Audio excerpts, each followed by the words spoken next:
السلام علیکم ورحمۃ اللہ تعالی وبرکاتہ۔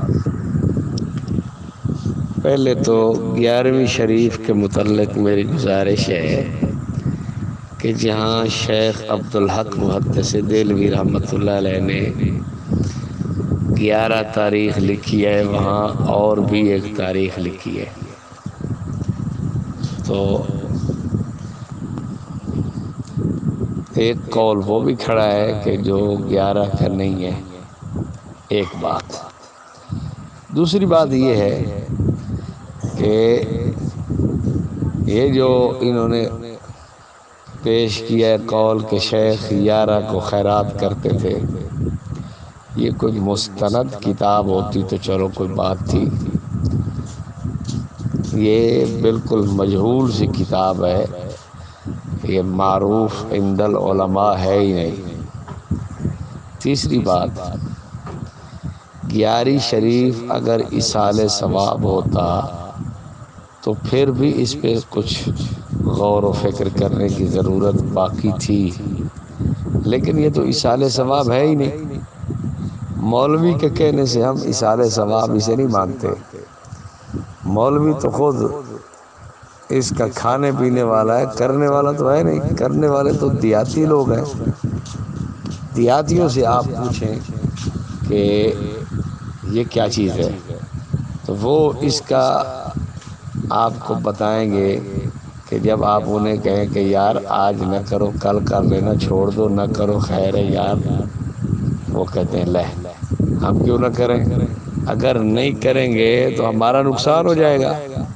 گھر میں نقصان ہو سکتا ہے، جانوروں کا نقصان ہو سکتا ہے، ہماری چیزوں کا نقصان ہو سکتا ہے، زمین کا نقصان ہو سکتا ہے۔ بھائی ہم نقصان نہیں کرنا چاہتے، یہ تو بہت بڑے نقصان کی بات ہے۔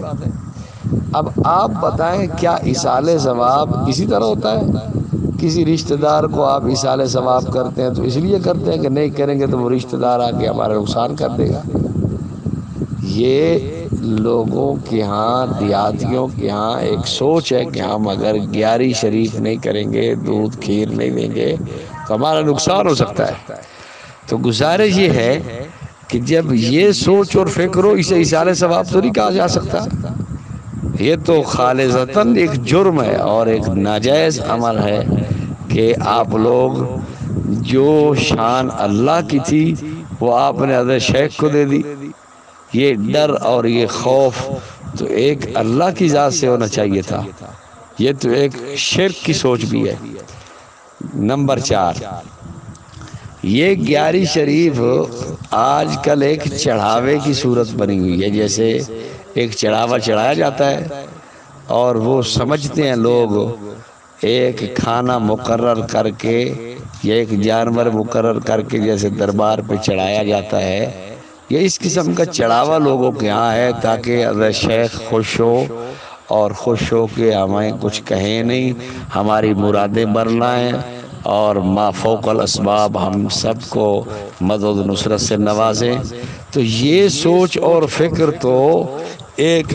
ما اہل بہ لغیر اللہ کے اندر داخل ہے، یہ ایصال ثواب تو نہیں ہے۔ اور 5ویں چیز یہ ہے کہ اگر ایصال ثواب بھی یہ ہوتا تو ایصال ثواب کے اندر بھی تو حضور صلی اللہ علیہ وسلم کا ارشاد ذہن میں رکھنا چاہیے نا، لا تختصوا لیلۃ الجمعۃ بقیام من بین اللیالی ولا تختصوا یوم الجمعۃ بصیام من بین الایام۔ تو یہ تو سرکار فرماتے ہیں کہ عبادت کے لیے کوئی دن متعین نہ کرو، تو آپ 11 تاریخ کو اتنا متعین کر چکے کہ کبھی آگے پیچھے کرنے کا تصور ہی نہیں ہے، تو یہ متعین تو کرنا آپ کا شریعت کے ساتھ ایک بہت بڑی جسارت کرنے والی بات ہے۔ تو ایصال ثواب کا یہ ایک طرز ہی غلط ہے۔ اور 6ٹھی بات یہ ہے کہ ایصال ثواب کے لیے اجتماع اور کٹھ، اس کو شریعت کہاں پسند کرتی ہے؟ آپ دیکھیں ابن ماجہ شریف کے اندر روایت موجود ہے،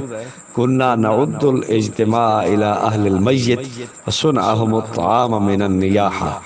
میت کے گھر کٹ کرنا ہم اس کو نیاحت اور ان کے لیے کھانا تیار کرنا، یہ نوحہ نیاحت سمجھتے تھے، حرام سمجھتے تھے۔ اب آپ دیکھیں میت کے گھر لوگ کٹ کرتے ہیں، آج کل اس کی ایک شکل اثار ثواب کی بھی بنی ہوئی ہے، اس کی تو گنجائش ہی نہیں ہے۔ اثار ثواب تو انفرادی عمل ہے، امر مستحب کے لیے اجتماع اور اہتمام کرنا شریعت کے کاغذوں میں تو یہ اسے بدعت بنا دیتا ہے۔ آپ یہ دیکھیں کہ حضرت عبداللہ ابن عمر رضی اللہ تعالیٰ عنہ مسجد کے اندر تشریف فرما ہے اور لوگوں کو دیکھا چاش کی نماز کے لیے اکٹھے ہو چکے ہیں، تو حضرت نے فرمایا بدعت ہے یہ۔ بخاری مسلم کے اندر روایت موجود ہے، اور امام نووی رحمہ اللہ نے نیچے حاشیہ میں صاف بات کہی ہے کہ یہ اس لیے حضرت عبداللہ ابن عمر رضی اللہ تعالیٰ عنہ نے بدعت کہا کیونکہ لوگ اس کے لیے ایک اجتماع کیے ہوئے تھے اور اہتمام کیے ہوئے تھے اور مسجدوں کے اندر اس کو اظہار کر رہے تھے، اس وجہ سے بدعت کہا ہے۔ اب سوال یہ پیدا ہوتا ہے کہ اہتمام کرنا، اجتماع کرنا، حضرت عبداللہ ابن مسعود رضی اللہ تعالیٰ عنہ نے کوفہ کی جامع مسجد سے لوگوں کو بھگا دیا تھا کہ نکل جاؤ، جو اجتماعی ذکر کر رہے تھے بیٹھے۔ سوال یہ پیدا ہوتا ہے کہ ایک ثوابی کام کے لیے اور ایک مستحب عمل اور امر کے لیے لوگوں کا اجتماع، یہ تو غیر شرعی کام ہے، اس کی اجازت تو ہو نہیں سکتی۔ تو بہرحال یہ بات اچھی طرح سمجھنے کی ہے کہ شریعت کے ہاں یہ تصور ہی غلط ہے جو ان لوگوں نے بنایا ہوا ہے۔ حضرت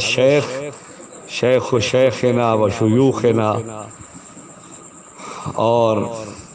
بہت بڑے امت کے امام اور ایک بہت بڑی بزرگ ترین ہستی اور متقیوں کے بہت بڑے پیشوا اور رہنما، پیران پیر، روشن ضمیر، حضرت محبوب سبحانی، ذل رحمانی، خندہ پیشانی، شیخ عبد القادر جیلانی رحمہ اللہ تعالی علیہ رحمتاً واسعہ،